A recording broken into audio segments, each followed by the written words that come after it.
During Cassie's testimony, most of the jurors have been locked in. I've seen some of them leaning in.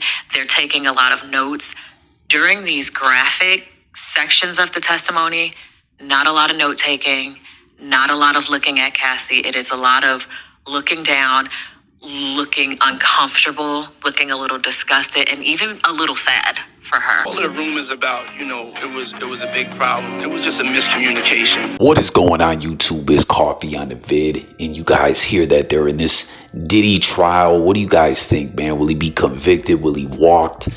This trial is the court has been very, very strict as far as the media, cameras and such in the camera. It's not happening, right? So that's a media member there breaking down the vibe, the temperature in the courtroom with the jurors when Cassie's testimony was going on, which we're going to get to.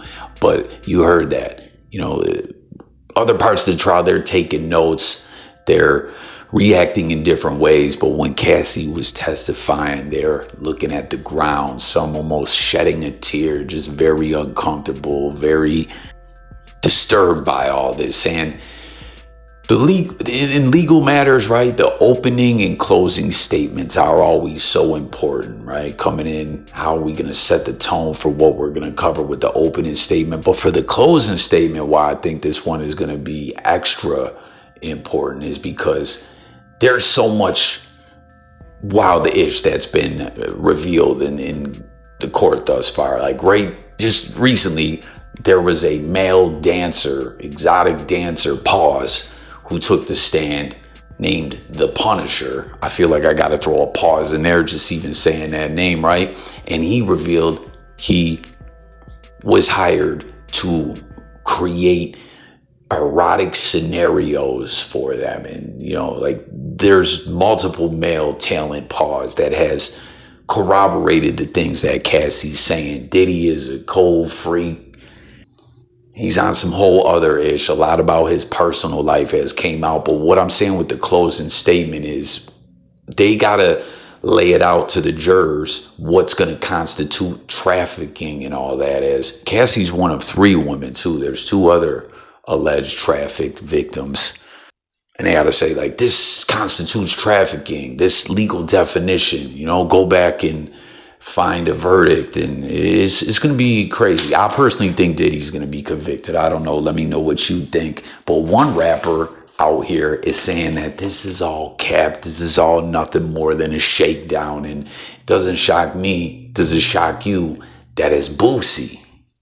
As you see the major headlines all over the place, Boosie badass accused Cassie and her husband of masterminding Diddy's takedown. Her husband now, Alex Fine, who he also spoke out to the media. He has a lot to say about the narratives and all that, and his beloved wife, as they've been married since 2019. Diddy was with Cassie from 07 to 18. And that's even kind of crazy the way they got together, and Diddy is infamous for this, that women within the industry that are around him, he's trying to get up in their pants. That's just a fact. And Cassie was signed to Bad Boy, and they were just friends, platonic as she described it, until her 21st birthday hit. And they were at a spot in Vegas, and Diddy popped up in the bathroom and kissed her. And next thing you know, it's like she's Diddy's chick, but one of multiple. Right? Diddy had multiple girlfriends, and all the women knew that that's what it was, I guess. And at some point, she became number 1 on the roster, and it came with a lot, as we're finding out. But what Boosie said about this being nothing more than a shakedown. He threw this tweet up. He said, I think Cassie and her husband masterminded this takedown of Diddy in his money. He's saying it's nothing about more than money because we know she got a hefty payday. That's where this whole case started from. We'll get to that as well. I think her husband had been trying to get her to do this for years to Diddy, but she didn't want to do it because she knew what will come out. Then, as a couple, y'all become broke. Now the plot becomes realer by the month. I think the last straw was the Diddy and Carisha relationship. When she saw Carisha with that sign supporting her man at that awards, that did it. A woman scorned is a dangerous, evil motherfucker. Yeah, his said it hashtag. So he's saying it's just all about the money, all the shakedown, because it came out she got 20 million in this settlement. And peep it, y'all, that was not disclosed to the press how much she got at first, but that's where this whole case come from. And that's always spoke a lot to me, right? That Diddy agreed to settle with her, but he tried to play hardball when negotiating. Instead of just coming up off what she wanted or whatever, he tried to lowball her. And at the end of the day, the whole idea of this settlement was for this to never get to the press. This never gets out. The media never picks this story up. Diddy is not in this situation that he's in, even facing these charges. But what happened was, if y'all recall, when he was playing hardball, she said, okay, I'm gonna go file the lawsuit. Had Diddy settled with her outside of that, where it didn't even come to an actual lawsuit, an out-of-court settlement with NDA signed, and no one can never talk about this, no one never knows about this, it never becomes, because that's what happened. Diddy was like, whatever, I ain't settling with you, go file. She files, he settles within 24 hours. He regretted that, you can tell, because he's going to play hardball and negotiate. But then when she files, he's like, okay, wait, we got to get rid of this. Here's 20 million, bing, bang, boom. But the media already got wind of her filing. And then, as we know, there was way more accusations that jumped out and jumped off. And there's been so many of them. And a lot of them, or I don't want to say a lot, but there's been a few that have been debunked. And we see like they were looking like they were capped, that they were only for the money.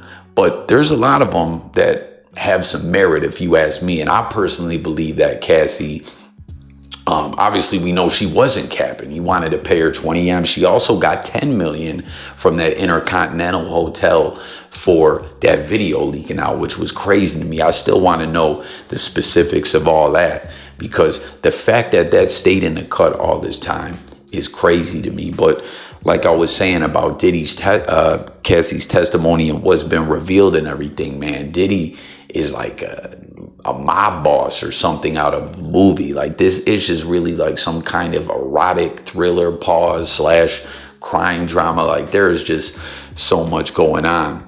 And as far as her husband, though, people what he had to say, and he's been in court. You see her mom's been in court too with all this crazy ish about freak offs and male talent being hired, and her performing for Sean, and Sean having a harem of women like my Dukes is in the court. This is crazy, man. But people at Alex Fine said, and he's been up in there ice grilling Diddy. He said, over the past 5 days, the world has gotten to witness the strength and bravery of my wife, freeing herself of her past. There has been speculation online surrounding how it must feel for me to sit there and listen to my wife's testimony.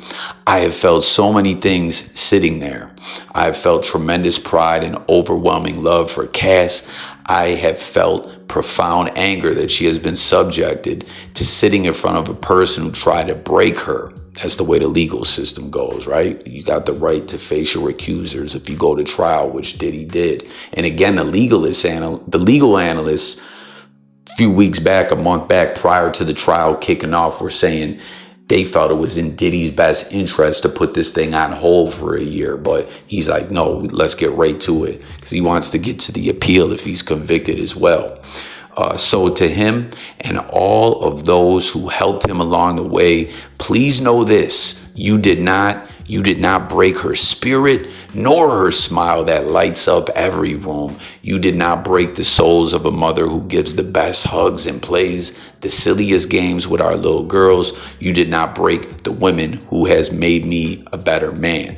And you hear that they've got married, they've had kids, you know what I mean? And he's been in there ice grilling Diddy, and he wants to know, like, you didn't break her. Because, peep it, he's saying to all those that help, implicating that there's been a lot of people involved in this, just like that video mysteriously coming out, and freak offs and all these things being kept on the low, people being hired for damn near orgies and, you know, videos and blackmail attempts. Like, there's a lot, man, which that's something that just came out recently as well.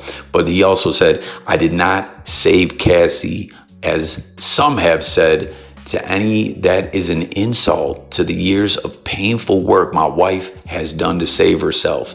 Cassie saved Cassie. She alone broke free from abuse, coercion, violence, and threats. She did the work of fighting the demons that only a demon himself could have done to her. All I have done is love her as she has loved me. Her life is now surrounded by love, laughter, and our family. This horrific chapter is forever put behind us, and we will not be making additional statements. We appreciate all the love and support we have received, and we ask that you respect our privacy as we welcome our son into a world that is now safer because of his mom. So he's full-blown supporting wifey. They say they want to put this behind him, or it is already put behind him. But I wonder how it'll go if the verdict don't go right. Because you know what I mean? It's like crazy in this YouTube-ish. You see a lot of these punk-ass wannabe rappers or content creators crying if someone makes a blog that they don't really feel like that. Imagine Cassie and her husband right now being like, Diddy's on trial, but they're on trial in a sense where people are saying all these narratives, right? That's what he's talking about, with people saying, yo, it was a shakedown. Like, you got Boosie. Boosie's got a big voice, right? He's one of Vlad TV's #1 correspondents. Oh, this was a shakedown, this, that, and the third. And speaking of, so you know what I'm saying? If things don't turn out right, I wonder if their marriage and relationship will withstand it all, or what. They'll feel like, hey, we fought the good fight, but he walked. I don't know, man. But again, this lawsuit never goes through. Diddy settles with her prior to her filing. This never happens. It's crazy the way things went and work. But you see here what I was talking about too. This is December 3rd, 2011. So 4 years after their relationship. And like I said, the relationship started on rocky ground. It just paints the picture of Puffy being overzealous, aggressive, being wild, pressy with women. And, anyone who's around him, whether it's an artist or a stylist or a model, anyone in business can get it when it comes to Diddy, like, mentality. You know what I mean? Like, he sees a woman he wants to be with, he's going to get that. That's Diddy. You know what I'm saying? I'm just trying to paint the picture for y'all. It's a graphic one. But check it out. This is an email back from December 23rd, 2011. The threats that have been made towards me by Sean Puffy Combs are that he is going to release 2 explicit X tapes of me, one on Christmas Day, maybe before or night after, another one sometime soon after that. He also said that he will be having someone hurt me and Scott Meduzzi. He also said that he will be having someone hurt me and Scott Mescudi, physically, that he made a point that it wouldn't be by his hands. He actually said he'd be out of the country when it happened. So shit is crazy, man. But let's get to some of what was uncovered in Cassie's testimony. And again, you heard that media member talking about, listen, they didn't want to take notes. They didn't want to look at her. They felt bad for her. They couldn't look at her. They looked at the ground and all that, right? But it says that she said she was in a relationship for a little over 10 years and talked about the abuse, right? She said he would smash me in the head, knock me over, drag me, kick me, stomp me in the head if I was down. And we saw that in that hotel video, right? She was trying to run away, y'all. She was trying to get up out of there. I swear, did they have the whole floor rented? Like, no one came out. It was crazy, man. It was like Diddy sets up he's very strategic, it seems, the way he does all this ish. You know what I'm saying? Like, no one came out in no rooms or no nothing, right? Emphasizing that arguments between them would often result in some sort of physical abuse. And then when she was asked how frequently this all happened, she said too frequently.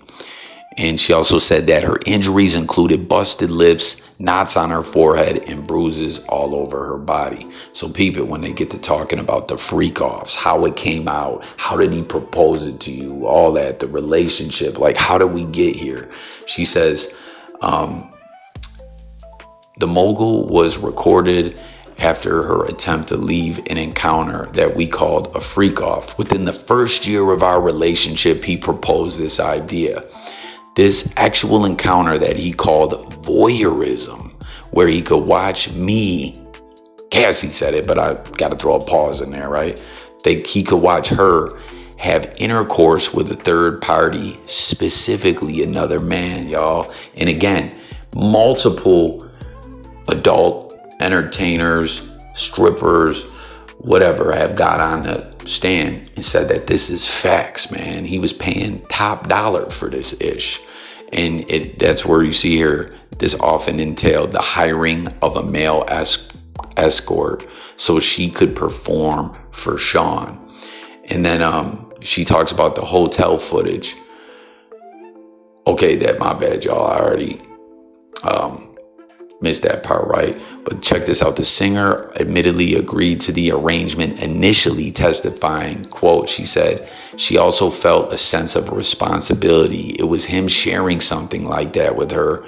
She was confused, nervous, but also loved Diddy very much and wanted to make him happy. So how's the jury going to feel about that? Are they going to say, yo, that's weird? You know, because often people think, for most people, it's hard to think about things outside from the realms of their own perspective. Some can. Some might look at this girl and say, yo, she was young, in love with this older dude who was rich and powerful and presses up on every woman that's around him. And he's into all this other ish, which a lot of people are going to say, yo, what the fuck kind of ish is this? You know, this is the opposite of traditional in many ways, right? She says that she knew it wasn't something she wanted to be doing, especially as regular as it became. But again, she said she was just in love and wanted to make him happy. So you've seen that. She initially is asked about it. And then next thing you know, she's like, okay, she does it for Sean. She's in love with Sean. Next thing you know, she's talking about as regular as it became. She says, it got to the point where I just didn't feel like I had much of a choice. Didn't really know what no could be or what no could turn into. So again, go back to the footage, the way she got beat down. She got 10 million out of that, suing the hotel. What do y'all think about that, man? I think that's part of where Boosie's claims are coming from. Like, yo, this comes out and helps her case, but then she gets 10 million for it. I mean, dude, that's humiliating for her, for that to be out there. She says, and I just didn't feel like I had much say in it at the time. Being really super young, naive, a total people pleaser. I didn't know if he would be upset enough to be violent or if he would just write me off and just not want to be with me at all. So some people are going to say, yo, why would you want to be with someone like that? But then some jurors may have been in crazy relationships before and they know love can be crazy. So this is what I was talking about, though, with the way their relationship kicked off, right? There's this quote here. Things were platonic. Then he kissed her out of nowhere. So she was signed to Bad Boy in 06, right? She started dating Diddy in 07. In August 07, Diddy reportedly kissed her out of the blue on her 21st birthday in a bathroom of a Vegas venue. So she says, I was just really confused at the time. And she was in a relationship too. And then here comes Diddy, her boss, the rich and powerful Diddy, pressing up on her in a bathroom on her birthday, right? And the way this unravels too, it seems like this is something Diddy has done before. You know what I mean? Like, she ain't the first one. And he gets her freaking off. He gets her taking acts. Like, this is crazy, man. She says, and just didn't really know the lay of the land when it came to things like that. And then they asked her if she wanted to kiss Diddy. And she said, no, not at my 21st birthday. So what's to say too? Puff was a fun guy with many girlfriends. So that's another thing. You know, some people look at it. Why would she get wrapped up with a man like this that has multiple girlfriends? But maybe some other jurors been there. I forget the demographics of the jury, y'all, if that's out there or not. I don't think, is it? I don't know. But she says, I wanted to be around Sean for the very reasons as everyone else at the time. Just this exciting, entertaining, fun guy that also happened to have my career in his hands. It felt special because not a lot of people got that time with him. And that's something that comes up about the freak offs too. The time, right? That like she enjoyed spending time with them, but she ended up despising the freak offs actions themselves. She described herself as actually unexperienced at the time. She recalled one New York City where Diddy gave her brains, right? And when she didn't want to give it back, he made her feel crazy. She didn't want to reciprocate, right? She says, I was just so young. I didn't even have the vocabulary for some of the things that we talked about. I was also still in a relationship with someone else. She also recalled a trip to Miami where Diddy allegedly gave her ex as the first time they were intimate. So ain't that crazy? The first time something pops off between them, intercourse, D-Rugs were involved, man. Like, this is just nuts. And then you go back to the stories and everything of how Diddy got in the game, man. Clive Davis, like, I believe it all, man. Straight up. Diddy's a guy with a lot of people. There's a lot of rumors, a lot of things are capped. It seems like with Diddy, everything that's come out over the years, it was all based off some truth, right? She said, Sean had many girlfriends. I knew that we were spending a lot of time together one-on-one, and I really felt like we were in a monogamous relationship for a period. She added that they initially kept the relationship quiet due to that she was his artist. You know what I mean? Never looks good when the boss is sleeping with the employees. Employee-employer relationship is typically frowned on, right? She said, I didn't get that he was him. He was Puff Daddy, and Puff Daddy has many women. He likes the company of women, apparently men too, or at least seeing the men with the women. I don't know, man. Like, real talk, everyone. Join the discussion. What do you think about all this? And Boosie calling it a shakedown and just the trial period. Like, tap in, everyone. Let's discuss this. You know what I mean? This is a groundbreaking trial in many ways. Like I said, the fact that we wouldn't be here without the lawsuits and the way we're kind of peering through the crazy stories that we hear of Hollywood or the music industry and all this, like Hugh Hefner type ish. You know what I'm saying? Yo, if Hugh Hefner was still alive too, I feel like he would have eventually been brought up on some charges. You know what I mean? But he was old. He was from the old school and he died before that day came. He likes the company of women, and I had to just really learn that over time. Despite what he would tell me just between us, he made me feel like we were in a monogamous relationship more often than not. It was really not, it was really me figuring out that we were not. So think about it, man. It's like Diddy's got her doing D-Rugs. He presses up on her in the bathroom. Like, I gotta feel like the jury. And then again, you go back to the beginning of this video, the way that a media member painted the picture, because once again, they're very, very strict in this trial about any media being there, right? What'd she say? He expected that of me. So I guess I assumed it was the same about the monogamous side of things, that she, because originally when he pressed up on her, she still had a dude, but he expected her to only be with him while he ran around tweaking and freaking and whatever else he was doing. And we heard that from J-Lo too, that she shared, you know, she was really in love with Diddy, and this dude would disappear for nights, be up all yowdered out for days. It's just crazy, man. But man, I was making a point. Oh, the jury. Like I said, that's why it's so important to hear that media member painting the picture of how the jury was reacting when this was all going on. You know what I mean? Like, no cameras are in there to see it. Cassie claims that she and Diddy spoke all day throughout the day, and that he would be an incessant caller. Peep it, if she didn't pick up the phone, he would even send employees to physically go find her if he couldn't reach her. She also added that he was notorious for his mood swings, which could result in abusive behavior. And the way this man runs around de-rugged up, I'm sure that played into it as well. We all saw that infamous Drink Champs footage, man. Fabulous, looking wild, uncomfortable.